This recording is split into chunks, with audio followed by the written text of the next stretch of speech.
ಇವತ್ತು medical emergency ಎದುರಾಗುತ್ತಾ ಅನ್ನುವಂತ ಪ್ರಶ್ನೆ. ಯಾಕಂದ್ರೆ ಈ ಫಾರ್ಮಸಿಯ ವಿರುದ್ಧ ಇವತ್ತು ದೇಶದಾದ್ಯಂತ ಪ್ರತಿಭಟನೆಯನ್ನ ಕೈಗೊಳ್ಳಲಾಗ್ತಾ ಇದೆ.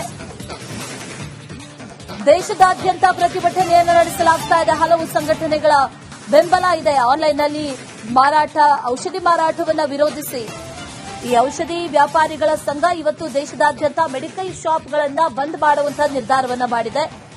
ಕರ್ನಾಟಕದಲ್ಲಿ ಒಂದು ರೀತಿಯಲ್ಲಿ ಮಿಶ್ರ ಪ್ರತಿಕ್ರಿಯೆ. ಅನೇಕ ಕಡೆಗಳಲ್ಲಿ ಮೆಡಿಕಲ್ ಶಾಪ್ಗಳು ಜನರ ಹಿತಕ್ಕಾಗಿ, ಆರೋಗ್ಯದ ದೃಷ್ಟಿಯಿಂದ, ಸೇವೆ ಮಾಡುವಂತಹ ದೃಷ್ಟಿಯಿಂದ ಹಲವಾರು ಮೆಡಿಕಲ್ ಶಾಪ್ಗಳು ಓಪನ್ ಇದೆ. ಇನ್ನು ಹಲವಾರು ಕಡೆಗಳಲ್ಲಿ ಕಪ್ಪು ಪಟ್ಟಿಯನ್ನ ಧರಿಸಿ ಪ್ರತಿಭಟನೆಗೆ ಸಾಥ್ ಕೊಟ್ಟಿದ್ದಾರೆ. ನೈತಿಕ ಬೆಂಬಲವನ್ನ ಕೂಡ ಕೊಟ್ಟಿದ್ದಾರೆ. ಅದರ ಜೊತೆಯಲ್ಲಿ ಅನೇಕ ಕಡೆಗಳಲ್ಲಿ ಮೆಡಿಕಲ್ ಶಾಪ್ಗಳು ಇವತ್ತು ಬಂದ್. ಆನ್ಲೈನ್ನಲ್ಲಿ ಮಾರಾಟ ಮಾಡೋದಾಗಿರ್ಬೋದು, ಕಡಿಮೆ ಬೆಲೆಗೆ ಮಾರಾಟ ಮಾಡೋದಾಗಿರ್ಬೋದು, ಅದರ ಜೊತೆಯಲ್ಲಿ ವಿಪರೀತವಾಗಿ ಡಿಸ್ಕೌಂಟ್ಗಳನ್ನ ಕೊಟ್ಟು ಮಾರಾಟ ಮಾಡೋದಾಗಿರ್ಬೋದು. ಇದೆಲ್ಲದರಿಂದ ಸಣ್ಣ ವ್ಯಾಪಾರಿಗಳು, ಮೆಡಿಕಲ್ ವ್ಯಾಪಾರಿಗಳು ಬಹಳ ತೊಂದರೆಗೊಳಗಾಗ್ತಾ ಇದ್ದಾರೆ ಅನ್ನುವಂಥ ಆರೋಪವನ್ನ ಈಗ ಮಾಡ್ತಾ ಇದ್ದಾರೆ. ಅದರ ಜೊತೆಗೆ ಒಂದಷ್ಟು ಬೇಡಿಕೆಗಳು ಕೂಡ ಇದೆ. ಅದೆಲ್ಲವನ್ನೂ ಕೂಡ ಈಡೇರಿಸಬೇಕು ಅನ್ನುವಂತಹ ನಿಟ್ಟಿನಲ್ಲಿ ಈಗ ಬಂದ್ಗೆ ಕರೆ ನೀಡಿದ್ದಾರೆ. ಬಂದ್ಗೆ 6 ಸಂಘಟನೆಗಳು ಬೆಂಬಲ ಕೊಟ್ಟಿಲ್ಲ. ನೈತಿಕವಾಗಿ ಬೆಂಬಲವನ್ನ ಕೊಟ್ಟಿರೋದು 4 ಸಂಘಟನೆಗಳು. ಕಪ್ಪು ಪಟ್ಟಿ ಧರಿಸಿ ವ್ಯಾಪಾರ ಮಾಡಲಿದ್ದಾರೆ ಮಾಲೀಕರು. ಒಂದಷ್ಟು ಕಡೆಗಳಲ್ಲಿ ಮೆಡಿಕಲ್ ಶಾಪ್ ಓಪನ್ ಇರುತ್ತೆ.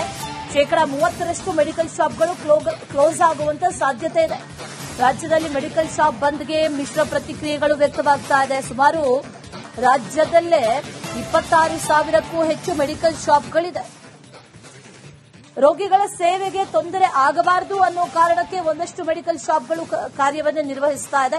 ಇನ್ನು ಅನೇಕ ಕಡೆಗಳಲ್ಲಿ ಮೆಡಿಕಲ್ ಶಾಪ್ಗಳು ಕಂಪ್ಲೀಟ್ ಆಗಿ ಬಂದ್ ಆಗಿರುತ್ತೆ. 30% ಮಾತ್ರ ತೆರೆದಿರುತ್ತೆ ಅನ್ನುವಂತಹ ಮಾಹಿತಿ. ಬಹುತೇಕ ಜಿಲ್ಲೆಗಳಲ್ಲಿ ಮೆಡಿಕಲ್ ಶಾಪ್ಗಳು ಸಾಮಾನ್ಯವಾಗಿ ಕಾರ್ಯನಿರ್ವಹಿಸ್ತಾ ಇದೆ ಅನ್ನುವಂತಹ ಮಾಹಿತಿ ಕೂಡ ಈಗ ಸದ್ಯಕ್ಕಿದೆ. ಇದೇ ವಿಚಾರಕ್ಕೆ ಸಂಬಂಧಪಟ್ಟಂತೆ ನಮ್ಮ ಪ್ರತಿನಿಧಿ ಸತ್ತಾರ್ ಒಂದು ಪ್ರತ್ಯಕ್ಷ ವರದಿಯನ್ನ ಕೊಟ್ಟಿದ್ದಾರೆ. ಬನ್ನಿ ನೋಡ್ಕೊಂಡ್ ಬರೋಣ.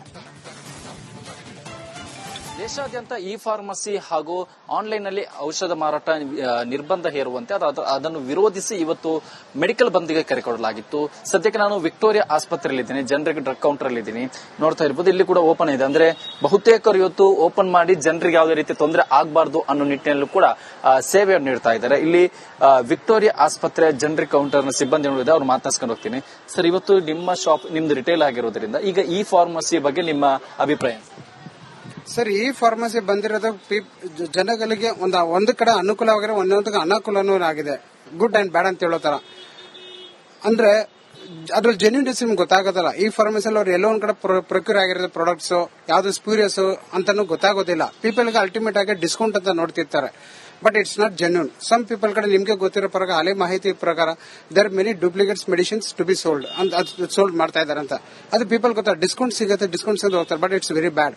ನಮ್ಮಲ್ಲಿ ರಿಟೇಲ್ ಜನರಿಕ್ ಅಲ್ಲಿ ಇರೋದಕ್ಕೋಸ್ಕರ ಏನಾಗುತ್ತೆ, ಪೀಪಲ್ಗೆ ಡಿಸ್ಕೌಂಟ್ ಸಮೇತ ನಾವು ಐಟಮ್ಗಳು ಕೊಡ್ತಾ ಇರ್ತೀವಿ. We are give maximum discount. Generic ಆದಾಗ ನಿಮಗೆ ಸಪೋಸ್ ಹೊರಗಡೆ 100 rupees ಅಂದ್ರೆ ಇಲ್ಲಿ ನಿಮಗೆ ಅರೌಂಡ್ 50% ಡಿಸ್ಕೌಂಟ್ ಕಮ್ಮಿ ಆದ್ರೂ ಸಿಗಿರುತ್ತೆ. ಪ್ಯಾಂಟಾಪ್ರಜೋಲ್ ಅಂತ ಟ್ಯಾಬ್ಲೆಟ್, ಪ್ಯಾಂಟಾಪ್ ಅಂತ ಬ್ರ್ಯಾಂಡ್ ಬರುತ್ತೆ. 10 ರೂಪಾಯಿ 12 ರೂಪಾಯಿ ಒಂದು ಟ್ಯಾಬ್ಲೆಟ್. ನಮ್ಮಲ್ಲಿ 32 ರೂಪಾಯಿ ಸಿಗುತ್ತೆ 10 ಟ್ಯಾಬ್ಲೆಟ್ಸ್ಗೆ. ಸೊ ವೆರಿ ಎಕಾನಮಿ ಪೇಷಂಟ್ಸ್ಗಳಿಗೆ ಯೂಸ್ಫುಲ್ ಆಗುತ್ತೆ. ನಿಮ್ದು ರಿಟೇಲ್ ಆಗಿರೋದ್ರಿಂದ ನಿಮ್ಮಲ್ಲಿ ಸಿಗೋ ಡಿಸ್ಕೌಂಟ್ಗೂ ಆನ್ಲೈನ್ ಸಿಗೋ ಡಿಸ್ಕೌಂಟ್ ಎಷ್ಟು ವ್ಯತ್ಯಾಸ ಕಾಣ್ತಾ ಇದೆ ನಿಮ್ಮ ಅಂದ್ರೆ ಔಷಧಿಗಳಿಗೆ? ಸರ್, ಅದಕ್ಕಿಂತ ನಮ್ಮಲ್ಲಿ ಜಾಸ್ತಿ ಡಿಸ್ಕೌಂಟ್ ಸಿಕ್ಕಿದೆ. ನಾನು ನೋಡಿದ್ದೀನಿ, ಆಪ್ ಮೂಲಕ ಇರುವಂತಹ ಒಂದು ಜನರಿಕ್ ಆಪ್ಗಳಲ್ಲೂ ನಮ್ಮ ಪ್ರೈಸಸ್ ಅವ್ರ ಕಡೆ ಬರ್ತಿಲ್ಲ. ನಮ್ಮಲ್ಲಿ ಫಿಸಿಕಲ್ ಸ್ಟೋರ್ಗೆ ಬಂದಿದೆ, ಅವ್ರು ತಗೊಂಡ್ರೆ ಕಸ್ಟಮರ್ಸ್ಗಳಿಗೆ ಬಹಳ ಡಿಸ್ಕೌಂಟ್ ಸಿಗುತ್ತೆ. ಸಪೋಸ್ ಅವರಿಗೆ 1,000 ರೂಪಾಯಿ ಪ್ರಾಡಕ್ಟ್ ನ ನಿಮಗೆ ಇಲ್ಲಿ ಅಪ್ರಾಕ್ಸಿಮೇಟ್ 300 to 400 rupees ಅಲ್ಲಿ ಸಿಕ್ಬಿಡುತ್ತೆ. ಅಂದ್ರೆ ಇ ಫಾರ್ಮಸಿಯಿಂದ ಪ್ಲಸ್ ಇದೆ, ಮೈನಸ್ ಇದೆ. ಪ್ಲಸ್ ಏನ್ ಸರ್ ಅನುಕೂಲ ಏನೋ, ಏನ್ ಅನಾನುಕೂಲ? ಅನುಕೂಲ ಅಂದ್ರೆ ಪೇಷಂಟ್ಸ್ ಗೆ ಲೇಸಿನೆಸ್ ಗೆ ಅದು ಅವ್ರಿಗೆ ಕ್ಯಾಶಿಂಗ್ ಮಾಡ್ತಿರ್ತಾರೆ. ಮನೆಯಲ್ಲಿ ಕೂತ್ಕೊಂಡು ಫೋನಲ್ಲಿ 4 ಬಟನ್ ಟ್ಯಾಪ್ ಮಾಡೋದು, ತಗೊಂಡ್ಬಂದು ಕೊಡೋದು. ಅವ್ರು ಇಲ್ದಿ ಬಂದು ತಗೊಳ್ಳೋದಕ್ಕೆ ಕಾನ್ಸಂಟ್ರೇಷನ್ ಇರೋದಿಲ್ಲ. ಅದು ಕೊಟ್ಟಿರೋದು ಓಕೆ ನೋಡ್ಕೊಂಡು ತಗೊಂಡ್ಬಿಡ್ತಾರೆ. ಅನುಕೂಲ ಅಂದ್ರೆ ಅದು ಜೆನ್ಯೂನೆಸ್, ಅದು ಅನುಕೂಲ ಉಪಯೋಗ ಪ್ರಕಾರ ಪೀಪಲ್ಗೆ ಈಸಿ ಸಪ್ಲೈ. ಎಲ್ಲೂ ಸ್ಟೋರ್ ಬರದೆ ಅವ್ರು ಕೂತ್ಕೊಂಡು ತಗೊಳ್ಳುವಂತ ಪ್ರಾಡಕ್ಟ್ಸ್ ಸಿಗುತ್ತೆ. ಅದರಲ್ಲಿ ಅವ್ರಿಗೆ ಡಿಸ್ಕೌಂಟ್ ಅಂತ ಒಂದು ಕನ್ವಿನ್ಸಿಂಗ್ ಮ್ಯಾಟರ್ ಅಲ್ಲಿ ಅವ್ರನ್ನ ಕನ್ವರ್ಟ್ ಮಾಡ್ತಿದ್ದಾರೆ ಈ ಫಾರ್ಮಸಿನವ್ರು. But it's not safe. ಅನಾಹುಕೂಲ ಅಂದ್ರೆ ಹೇಳ್ಬೇಕಂದ್ರೆ ಏನಂದ್ರೆ ಅವರಿಗೆ ಜೆನ್ಯೂನೆಸ್ ಗೊತ್ತಾಗಲ್ಲ. ಅದಂದ್ರೆ ನಾನು 100% ಶೂರ್ ಆಗ್ತೀನಿ. ಯಾಕೆಂದ್ರೆ ಹರಿಯಾಣದಲ್ಲಿ ಎಷ್ಟೋ ಕಡೆ ಮೆಡಿಸಿನ್ಸ್ಗಳು ಪ್ಯಾಂಟಿ ಅನ್ನೋದಕ್ಕೆ ಡೂಪ್ಲಿಕೇಟ್ಸ್ ಮ್ಯಾನುಫ್ಯಾಕ್ಚರ್ ಮಾಡಿದ್ದಾರೆ, ನಾನು ನೋಡಿದ್ದೀನಿ. ಅದನ್ನು ಗೊತ್ತಿಲ್ಲದೆ ಪಿಲ್ಫರೇಜ್ ಆಗ್ಬಿಟ್ಟಿರುತ್ತೆ. ನಮ್ಮ ಗೊತ್ತಿರುತ್ತೆ ಯಾರು ಅದರಲ್ಲಿ ಕೈವಾಡಗಳು ಇರುತ್ತೆ, ಪೀಪಲ್ ಗೊತ್ತಾಗಲ್ಲ, ಪ್ಯಾನ್ ಡಿ ನುಂಗ್ ಬಿಡ್ತಾರೆ. But it's not safe. ಅದು ನಮ್ಮ ಡಿಪಾರ್ಟ್ಮೆಂಟ್ ಅವರು ಅದನ್ನ ಆ ಡಿಪಾರ್ಟ್ಮೆಂಟ್ ಅಲ್ಲಿ ಟ್ಯಾಕಲ್ ಮಾಡಬೇಕು. ಸಪೋಸ್ ನಮ್ಮ ಕರ್ನಾಟಕ ರಾಜ್ಯದಲ್ಲಿ ಇರುವ ಡಿಪಾರ್ಟ್ಮೆಂಟ್ಸ್ನವರು ಅವ್ರು ಕ್ರ್ಯಾಕಿಂಗ್ ಮಾಡ್ತಿದ್ದಾರೆ. ಡ್ರಗ್ ಅಂಡ್ ವಿಜಿಲೆನ್ಸ್ ನೋಡ್ತಾ ಇದ್ದಾರೆ, ವೆರಿ ಮಚ್ ಅಶ್ಯೂರೆನ್ಸ್ ಅಲ್ಲಿ ಇದ್ದಾರೆ. ಪೀಪಲ್ಗೆ ಸೇಫ್ ಆಗಿ ಮೆಡಿಸಿನ್ಸ್ ಕೊಡ್ಬೇಕಂದ್ರೆ ರೌಂಡ್ ದ ಕ್ಲಾಕ್ ನಾನು ನೋಡ್ತಾ ಇದ್ದೀನಿ, round the clock they are monitoring. ಇದೇ ತರ ಪ್ರತಿಯೊಂದು ಸ್ಟೇಟ್ ಅಲ್ಲೂ ಪ್ರತಿ ಡಿಪಾರ್ಟ್ಮೆಂಟ್ಸ್ನವರು ಡ್ರಗ್ ಡಿಪಾರ್ಟ್ಮೆಂಟ್ ಟ್ಯಾಕಲ್ ಮಾಡ್ಬೇಕು. ಅದ್ ಮಾಡಿದ್ರೆ ಅಲ್ಟಿಮೇಟ್ ಆಗಿ ಪಬ್ಲಿಕ್ಗೆ ಉತ್ತಮವಾದ ಮೆಡಿಸಿನ್ಸ್ ಕಮ್ಮಿ ರೇಟ್ ಅಲ್ಲಿ ಸಿಗುತ್ತೆ. ಕೇಶವ ಅಂತ ಫಾರ್ಮಸಿಸ್ಟ್. ಇವಿಷ್ಟು ವಿಕ್ಟೋರಿಯಾ ಜನರಿಕ್ ಡ್ರಗ್ ಕೌಂಟರ್ ನ ಕೇಶವ್ ಅವರ ಮಾತು. ಅಂದ್ರೆ ಆನ್ಲೈನ್ ಅಥವಾ ಇ ಫಾರ್ಮಸಿಯಿಂದ ಒಂದು ಕಡೆ ಅನುಕೂಲ ಇದೆ, ಮತ್ತೊಂದು ಕಡೆ ಅನಾನುಕೂಲ ಕೂಡ ಇದೆ. ಒಂದು ಅನುಕೂಲ ಏನಂದ್ರೆ ಜನರಿಗೆ ಸುಲಭವಾಗಿ ಸಿಗುತ್ತೆ, ಡಿಸ್ಕೌಂಟ್ ಸಿಗುತ್ತೆ, ಮನೆಯಲ್ಲೇ ಕೂತು ಔಷಧಿಯನ್ನು ಖರೀದಿ ಮಾಡಬಹುದು. ಅನಾನುಕೂಲ ಏನಂದ್ರೆ ಅದರಲ್ಲಿ ಎಷ್ಟರ ಮಟ್ಟಿಗೆ ಜೆನ್ಯೂನೆಸ್ ಇದೆ ಅಂದ್ರೆ ಉದಾಹರಣೆಗೆ ಆ ವ್ಯಕ್ತಿಯ ಇರುವಂತಹ ರೋಗಕ್ಕೂ ಅವ್ರು ಕೊಡ್ತಿರುವಂತಹ ಮೆಡಿಸಿನ್ಗೂ ಸರಿಯಾದ ರೀತಿಯಲ್ಲಿ ಮೆಡಿಸಿನ್ ಸಿಗ್ತಾ ಇದೆಯಾ ಅಥವಾ ಡೂಪ್ಲಿಕೇಟ್ ಏನಾದ್ರೂ ಮಾರಾಟ ಆಗ್ತಾ ಇದೆಯಾ, ಈ ಒಂದು ಆತಂಕ ಕೂಡ ಸಹಜವಾಗಿ ವ್ಯಕ್ತವಾಗ್ತಾ ಇದೆ. ಕ್ಯಾಮರಾ ಪರ್ಸನ್ ಧನುಷ್ ಜೊತೆ ಸತ್ತಾರ್, ರಿಪಬ್ಲಿಕ್ ಕನ್ನಡ, ಬೆಂಗಳೂರು. ಇವತ್ತು ಮೆಡಿಕಲ್ ಎಮರ್ಜೆನ್ಸಿ ಎದುರಾಗುತ್ತಾ ಅನ್ನುವಂತ ಪ್ರಶ್ನೆ. ಯಾಕಂದ್ರೆ ಈ ಫಾರ್ಮಸಿಯ ವಿರುದ್ಧ ಇವತ್ತು ದೇಶದಾದ್ಯಂತ ಪ್ರತಿಭಟನೆಯನ್ನ ಕೈಗೊಳ್ಳಲಾಗ್ತಾ ಇದೆ. ದೇಶದಾದ್ಯಂತ ಪ್ರತಿಭಟನೆಯನ್ನು ನಡೆಸಲಾಗ್ತಾ ಇದೆ. ಹಲವು ಸಂಘಟನೆಗಳ ಬೆಂಬಲ ಇದೆ. ಆನ್ಲೈನ್ನಲ್ಲಿ ಔಷಧಿ ಮಾರಾಟವನ್ನು ವಿರೋಧಿಸಿ ಈ ಔಷಧಿ ವ್ಯಾಪಾರಿಗಳ ಸಂಘ ಇವತ್ತು ದೇಶದಾದ್ಯಂತ ಮೆಡಿಕಲ್ ಶಾಪ್ಗಳನ್ನ ಬಂದ್ ಮಾಡುವಂತಹ ನಿರ್ಧಾರವನ್ನ ಮಾಡಿದೆ. ಕರ್ನಾಟಕದಲ್ಲಿ ಒಂದು ರೀತಿಯಲ್ಲಿ ಮಿಶ್ರ ಪ್ರತಿಕ್ರಿಯೆ. ಅನೇಕ ಕಡೆಗಳಲ್ಲಿ ಮೆಡಿಕಲ್ ಶಾಪ್ಗಳು ಜನರ ಹಿತಕ್ಕಾಗಿ, ಆರೋಗ್ಯದ ದೃಷ್ಟಿಯಿಂದ, ಸೇವೆ ಮಾಡುವಂತಹ ದೃಷ್ಟಿಯಿಂದ ಹಲವಾರು ಮೆಡಿಕಲ್ ಶಾಪ್ಗಳು ಓಪನ್ ಇದೆ. ಇನ್ನು ಹಲವಾರು ಕಡೆಗಳಲ್ಲಿ ಕಪ್ಪು ಪಟ್ಟಿಯನ್ನ ಧರಿಸಿ ಪ್ರತಿಭಟನೆಗೆ ಸಾಥ್ ಕೊಟ್ಟಿದ್ದಾರೆ, ನೈತಿಕ ಬೆಂಬಲವನ್ನ ಕೂಡ ಕೊಟ್ಟಿದ್ದಾರೆ.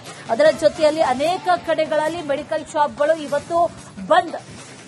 ಆನ್ಲೈನ್ನಲ್ಲಿ ಮಾರಾಟ ಮಾಡೋದಾಗಿರ್ಬೋದು, ಕಡಿಮೆ ಬೆಲೆಗೆ ಮಾರಾಟ ಮಾಡೋದಾಗಿರ್ಬೋದು, ಅದರ ಜೊತೆಯಲ್ಲಿ ವಿಪರೀತವಾಗಿ ಡಿಸ್ಕೌಂಟ್ಗಳನ್ನ ಕೊಟ್ಟು ಮಾರಾಟ ಮಾಡೋದಾಗಿರ್ಬೋದು. ಇದೆಲ್ಲದರಿಂದ ಸಣ್ಣ ವ್ಯಾಪಾರಿಗಳು, ಮೆಡಿಕಲ್ ವ್ಯಾಪಾರಿಗಳು ಬಹಳ ತೊಂದರೆಗೊಳಗಾಗ್ತಾ ಇದ್ದಾರೆ ಅನ್ನುವಂತಹ ಆರೋಪವನ್ನ ಈಗ ಮಾಡ್ತಾ ಇದ್ದಾರೆ. ಅದರ ಜೊತೆಗೆ ಒಂದಷ್ಟು ಬೇಡಿಕೆಗಳು ಕೂಡ ಇದೆ, ಅದೆಲ್ಲವನ್ನೂ ಕೂಡ ಈಡೇರಿಸಬೇಕು ಅನ್ನುವಂತಹ ನಿಟ್ಟಿನಲ್ಲಿ ಈಗ ಬಂದ್ಗೆ ಕರೆ ನೀಡಿದ್ದಾರೆ. ಬಂದ್ಗೆ 6 ಸಂಘಟನೆಗಳು ಬೆಂಬಲ ಕೊಟ್ಟಿಲ್ಲ. ನೈತಿಕವಾಗಿ ಬೆಂಬಲವನ್ನ ಕೊಟ್ಟಿರೋದು 4 ಸಂಘಟನೆಗಳು. ಕಪ್ಪು ಪಟ್ಟಿ ಧರಿಸಿ ವ್ಯಾಪಾರ ಮಾಡಲಿದ್ದಾರೆ ಮಾಲೀಕರು. ಒಂದಷ್ಟು ಕಡೆಗಳಲ್ಲಿ ಮೆಡಿಕಲ್ ಶಾಪ್ ಓಪನ್ ಇರುತ್ತೆ. 30% ಮೆಡಿಕಲ್ ಶಾಪ್ಗಳು ಕ್ಲೋಸ್ ಆಗುವಂತ ಸಾಧ್ಯತೆ ಇದೆ. ರಾಜ್ಯದಲ್ಲಿ ಮೆಡಿಕಲ್ ಶಾಪ್ ಬಂದ್ಗೆ ಮಿಶ್ರ ಪ್ರತಿಕ್ರಿಯೆಗಳು ವ್ಯಕ್ತವಾಗ್ತಾ ಇದೆ. ಸುಮಾರು ರಾಜ್ಯದಲ್ಲೇ 26,000ಕ್ಕೂ ಹೆಚ್ಚು ಮೆಡಿಕಲ್ ಶಾಪ್ಗಳಿದೆ. ರೋಗಿಗಳ ಸೇವೆಗೆ ತೊಂದರೆ ಆಗಬಾರದು ಅನ್ನೋ ಕಾರಣಕ್ಕೆ ಒಂದಷ್ಟು ಮೆಡಿಕಲ್ ಶಾಪ್ಗಳು ಕಾರ್ಯವನ್ನು ನಿರ್ವಹಿಸ್ತಾ ಇದೆ. ಇನ್ನು ಅನೇಕ ಕಡೆಗಳಲ್ಲಿ ಮೆಡಿಕಲ್ ಶಾಪ್ಗಳು ಕಂಪ್ಲೀಟ್ ಆಗಿ ಬಂದ್ ಆಗಿರುತ್ತೆ. 30% ಮಾತ್ರ ತೆರೆದಿರುತ್ತೆ ಅನ್ನುವಂತಹ ಮಾಹಿತಿ. ಬಹುತೇಕ ಜಿಲ್ಲೆಗಳಲ್ಲಿ ಮೆಡಿಕಲ್ ಶಾಪ್ಗಳು ಸಾಮಾನ್ಯವಾಗಿ ಕಾರ್ಯನಿರ್ವಹಿಸ್ತಾ ಇದೆ ಅನ್ನುವಂತಹ ಮಾಹಿತಿ ಕೂಡ ಈಗ ಸದ್ಯಕ್ಕಿದೆ. ಇದೇ ವಿಚಾರಕ್ಕೆ ಸಂಬಂಧಪಟ್ಟಂತೆ ನಮ್ಮ ಪ್ರತಿನಿಧಿ ಸತ್ತಾರ್ ಒಂದು ಪ್ರತ್ಯಕ್ಷ ವರದಿಯನ್ನ ಕೊಟ್ಟಿದ್ದಾರೆ. ಬನ್ನಿ ನೋಡ್ಕೊಂಬರೋಣ. ದೇಶಾದ್ಯಂತ ಇ ಫಾರ್ಮಸಿ ಹಾಗೂ ಆನ್ಲೈನ್ ನಲ್ಲಿ ಔಷಧ ಮಾರಾಟ ನಿರ್ಬಂಧ ಹೇರುವಂತೆ ಅದನ್ನು ವಿರೋಧಿಸಿ ಇವತ್ತು ಮೆಡಿಕಲ್ ಬಂದ್ಗೆ ಕರೆ ಕೊಡಲಾಗಿತ್ತು. ಸದ್ಯಕ್ಕೆ ನಾನು ವಿಕ್ಟೋರಿಯಾ ಆಸ್ಪತ್ರೆಯಲ್ಲಿದ್ದೀನಿ, ಜನರಿಕ್ ಡ್ರಗ್ ಕೌಂಟರ್ ಅಲ್ಲಿ ಇದ್ದೀನಿ. ನೋಡ್ತಾ ಇರಬಹುದು, ಇಲ್ಲಿ ಕೂಡ ಓಪನ್ ಇದೆ. ಅಂದ್ರೆ ಬಹುತೇಕರು ಇವತ್ತು ಓಪನ್ ಮಾಡಿ ಜನರಿಗೆ ಯಾವುದೇ ರೀತಿ ತೊಂದರೆ ಆಗಬಾರದು ಅನ್ನೋ ನಿಟ್ಟಿನಲ್ಲೂ ಕೂಡ ಸೇವೆಯನ್ನು ನೀಡ್ತಾ ಇದ್ದಾರೆ. ಇಲ್ಲಿ ವಿಕ್ಟೋರಿಯಾ ಆಸ್ಪತ್ರೆ ಜನರಿಕ್ ಕೌಂಟರ್ ನ ಸಿಬ್ಬಂದಿ ನೋಡಿದೆ, ಅವ್ರು ಮಾತನಾಡ್ಸ್ಕೊಂಡು ಹೋಗ್ತೀನಿ. ಸರ್, ಇವತ್ತು ನಿಮ್ಮ ಶಾಪ್ ನಿಮ್ದು ರಿಟೇಲ್ ಆಗಿರೋದ್ರಿಂದ ಈಗ ಇ ಫಾರ್ಮಸಿ ಬಗ್ಗೆ ನಿಮ್ಮ ಅಭಿಪ್ರಾಯ? ಸರ್, ಈ ಫಾರ್ಮಸಿ ಬಂದಿರೋದು ಜನಗಳಿಗೆ ಒಂದು ಕಡೆ ಅನುಕೂಲವಾಗಿರೋ ಒಂದೊಂದು ಅನಾನುಕೂಲನೂ ಆಗಿದೆ. ಗುಡ್ ಅಂಡ್ ಬ್ಯಾಡ್ ಅಂತ ಹೇಳೋ ತರ. ಅಂದ್ರೆ ಅದ್ರಲ್ಲಿ ಜೆನ್ಯೂನ್ನೆಸ್ ನಿಮ್ಗೆ ಗೊತ್ತಾಗೋದಿಲ್ಲ. ಈ ಫಾರ್ಮಸಿಯಲ್ಲಿ ಅವ್ರು ಎಲ್ಲೋ ಒಂದ್ ಕಡೆ ಪ್ರೊಕ್ಯೂರ್ ಆಗಿರೋ ಪ್ರಾಡಕ್ಟ್ಸ್ ಯಾವ್ದು ಸ್ಪ್ಯೂರಿಯಸ್ ಅಂತಾನು ಗೊತ್ತಾಗೋದಿಲ್ಲ. ಪೀಪಲ್ಗೆ ಅಲ್ಟಿಮೇಟ್ ಆಗಿ ಡಿಸ್ಕೌಂಟ್ ಅಂತ ನೋಡ್ತಿರ್ತಾರೆ, but it's not genuine. Some people ಕಡೆ ನಿಮ್ಗೆ ಗೊತ್ತಿರೋ ಪ್ರಕಾರ, ಹಳೆ ಮಾಹಿತಿ ಪ್ರಕಾರ there many duplicates medicines to be sold ಮಾಡ್ತಾ ಇದಾರೆ ಅಂತ. ಅದು ಪೀಪಲ್ ಗೊತ್ತಾ, ಡಿಸ್ಕೌಂಟ್ ಸಿಗುತ್ತೆ ಹೋಗ್ತಾರೆ, ಬಟ್ ಇಟ್ಸ್ ವೆರಿ ಬ್ಯಾಡ್. ನಮ್ಮಲ್ಲಿ ರಿಟೇಲ್ ಜನರಿಕ್ ಅಲ್ಲಿ ಇರೋದಕ್ಕೋಸ್ಕರ ಏನಾಗುತ್ತೆ, ಪೀಪಲ್ಗೆ ಡಿಸ್ಕೌಂಟ್ ಸಮಾಹಿತ ನಾವು ಐಟಮ್ಗಳು ಕೊಡ್ತಾ ಇರ್ತೀವಿ. We are give maximum discount. Generic ಆದಾಗ ನಿಮಗೆ ಸಪೋಸ್ ಹೊರಗಡೆ 100 rupees ಅಂದ್ರೆ ಇಲ್ಲಿ ನಿಮಗೆ ಅರೌಂಡ್ 50% ಡಿಸ್ಕೌಂಟ್ ಕಮ್ಮಿಯಾದ್ರೂ ಸಿಗಿರುತ್ತೆ. ಪ್ಯಾಂಟಾಪ್ರಜಲ್ ಅಂತ ಟ್ಯಾಬ್ಲೆಟ್, ಪ್ಯಾಂಟಾಪ್ ಅಂತ ಬ್ರ್ಯಾಂಡ್ ಬರುತ್ತೆ, 10 ರೂಪಾಯಿ 12 ರೂಪಾಯಿ ಒಂದು ಟ್ಯಾಬ್ಲೆಟ್. ನಮ್ಮಲ್ಲಿ 32 ರೂಪಾಯಿ ಸಿಗುತ್ತೆ 10 ಟ್ಯಾಬ್ಲೆಟ್ಸ್ಗೆ. ಸೊ ವೆರಿ ಎಕಾನಮಿ ಪೇಷಂಟ್ಸ್ಗಳಿಗೆ ಯೂಸ್ಫುಲ್ ಆಗುತ್ತೆ. ರಿಟೇಲ್ ಆಗಿರೋದ್ರಿಂದ ನಿಮ್ಮಲ್ಲಿ ಸಿಗೋ ಡಿಸ್ಕೌಂಟ್ಗೂ ಆನ್ಲೈನ್ ಸಿಗೋ ಡಿಸ್ಕೌಂಟ್ ಎಷ್ಟು ವ್ಯತ್ಯಾಸ ಕಾಣ್ತಾ ಇದೆ ನಿಮ್ಮ ಅಂದ್ರೆ ಔಷಧಿಗಳಿಗೆ? ಸರ್, ಅದಕ್ಕಿಂತ ನಮ್ಮಲ್ಲಿ ಜಾಸ್ತಿ ಡಿಸ್ಕೌಂಟ್ ಸಿಕ್ಕಿದೆ. ನಾನು ನೋಡಿದ್ದೀನಿ ಆಪ್ ಮೂಲಕ ಇರುವಂತ ಒಂದು ಜನರಿಕ್ ಆಪ್ಗಳಲ್ಲೂ ನಮ್ಮ ಪ್ರೈಸಸ್ ಅವ್ರ ಕಡೆ ಬರ್ತಿಲ್ಲ. ನಮ್ಮಲ್ಲಿ ಫಿಸಿಕಲ್ ಸ್ಟೋರ್ಗೆ ಬಂದು ಅವ್ರು ತಗೊಂಡ್ರೆ ಕಸ್ಟಮರ್ಸ್ಗಳಿಗೆ ಬಹಳ ಡಿಸ್ಕೌಂಟ್ ಸಿಗುತ್ತೆ. ಸಪೋಸ್ ಅವರಿಗೆ 1,000 ರೂಪಾಯಿ ಪ್ರಾಡಕ್ಟ್ ನ ನಿಮಗೆ ಇಲ್ಲಿ ಅಪ್ರಾಕ್ಸಿಮೇಟ್ 300 to 400 rupees ಅಲ್ಲಿ ಸಿಕ್ಬಿಡುತ್ತೆ. ಅಂದ್ರೆ ಇ ಫಾರ್ಮಸಿಯಿಂದ ಪ್ಲಸ್ ಇದೆ, ಮೈನಸ್ ಇದೆ. ಪ್ಲಸ್ ಏನ್ ಸರ್ ಅನುಕೂಲ ಏನೋ, ಏನ್ ಅನಾನುಕೂಲ? ಅನುಕೂಲ ಅಂದ್ರೆ ಪೇಷಂಟ್ಸ್ ಗೆ ಲೇಸಿನೆಸ್ ಗೆ ಅದು ಅವ್ರು ಕ್ಯಾಶಿಂಗ್ ಮಾಡ್ತಿರ್ತಾರೆ. ಮನೆಯಲ್ಲಿ ಕೂತ್ಕೊಂಡು ಫೋನಲ್ಲಿ 4 ಬಟನ್ ಟ್ಯಾಪ್ ಮಾಡೋದು, ತಗೊಂಡ್ಬಂದು ಕೊಡೋದು. ಅವ್ರು ಇಲ್ದಿ ಬಂದು ತಗೊಳ್ಳೋದಕ್ಕೆ ಕಾನ್ಸಂಟ್ರೇಷನ್ ಇರೋದಿಲ್ಲ. ಅದು ಕೊಟ್ಟಿರೋದು ಓಕೆ ನೋಡ್ಕೊಂಡು ತಗೊಂಡ್ಬಿಡ್ತಾರೆ. ಅನುಕೂಲ ಅಂದ್ರೆ ಅದು ಜೆನ್ಯೂನೆಸ್, ಅದು ಅನುಕೂಲ ಉಪಯೋಗ ಪ್ರಕಾರ ಪೀಪಲ್ಗೆ ಈಸಿ ಸಪ್ಲೈ. ಎಲ್ಲೂ ಸ್ಟೋರ್ ಬರದೆ ಅವ್ರು ಕೂತ್ಕೊಂಡು ತಗೊಳ್ಳುವಂತ ಪ್ರಾಡಕ್ಟ್ಸ್ ಸಿಗುತ್ತೆ. ಅದರಲ್ಲಿ ಅವ್ರಿಗೆ ಡಿಸ್ಕೌಂಟ್ ಅಂತ ಒಂದು ಕನ್ವಿನ್ಸಿಂಗ್ ಮ್ಯಾಟರ್ ಅಲ್ಲಿ ಅವ್ರನ್ನ ಕನ್ವರ್ಟ್ ಮಾಡ್ತಿದ್ದಾರೆ ಈ ಫಾರ್ಮಸಿನವ್ರು. But it's not safe. ಅನಾಹುಕೂಲ ಅಂದ್ರೆ ಹೇಳ್ಬೇಕಂದ್ರೆ ಏನಂದ್ರೆ ಅವರಿಗೆ ಜೆನ್ಯೂನೆಸ್ ಗೊತ್ತಾಗಲ್ಲ. ಅದಂದ್ರೆ ನಾನು 100% ಶೂರ್ ಆಗ್ತೀನಿ. ಯಾಕೆಂದ್ರೆ ಹರಿಯಾಣದಲ್ಲಿ ಎಷ್ಟೋ ಕಡೆ ಮೆಡಿಸಿನ್ಸ್ಗಳು ಪ್ಯಾಂಟಿ ಅನ್ನೋದಕ್ಕೆ ಡೂಪ್ಲಿಕೇಟ್ಸ್ ಮ್ಯಾನುಫ್ಯಾಕ್ಚರ್ ಮಾಡಿದ್ದಾರೆ, ನಾನು ನೋಡಿದ್ದೀನಿ. ಅದನ್ನು ಗೊತ್ತಿಲ್ಲದೆ ಪಿಲ್ಫರೇಜ್ ಆಗ್ಬಿಟ್ಟಿರುತ್ತೆ.